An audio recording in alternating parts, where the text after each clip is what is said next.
خاتم ببوویت عفوا برا ببوویت.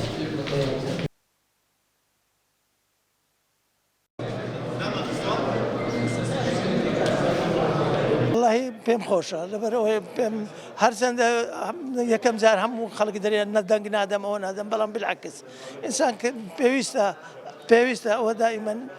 دوو لە حاڵەتی ئەو هەیە دەنجی خۆت بدەیت ئەوجە دەی بەچێ ئەوە ناودڵی خۆتە نایدەی بەچێ کەیفی خۆتە شەش و چارێک کاتم یەکەم کەس بوو لێرە بوو هەموو ئەوەیەکیش هەروامە ئەگەر